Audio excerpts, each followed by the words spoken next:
Isang madali ang boxing update mga idol sa dalawang Pinoy na napalaban sa Japan.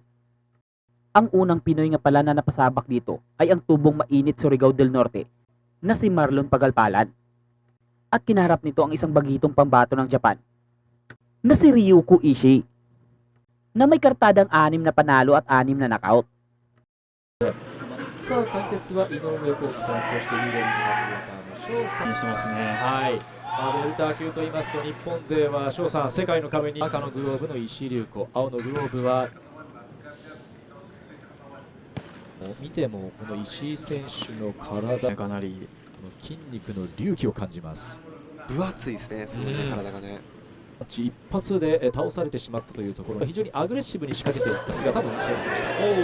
ここで仕掛けていった石井のラッシュ、畳みかけていく、右に当たった。さあまだ半分、押しにかかるか石井龍子。 Pero sa kasamang palad ay nahuli agad si Kabayan sa isang matinding suntok na tumapo sa laban sa isang matinding knockout sa round 1. At ang pangalawang napasabak sa patimpalak na ito ay ang Pilipinong boksingero na veterano na sa pagkipaglaban na si Froilan Saludar na nahuli agad sa isang matinding suntok sa sikmura sa pag-uumpisa pa lang ng laban.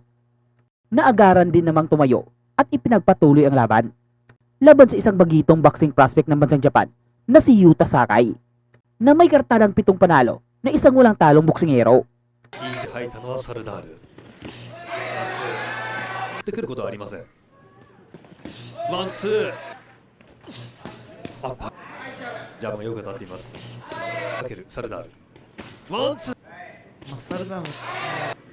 また入っていく酒井です。ボディ。サルダール。仕留めに行く。おお、すごいまっすぐでした。 Umaalab man ang puso ni Saludar na manalo pero itinigil na ng referee ang laban sa round 7 nang hindi na ito gumaganti ng suntok habang pinapaulanan ng suntok ng kalaban.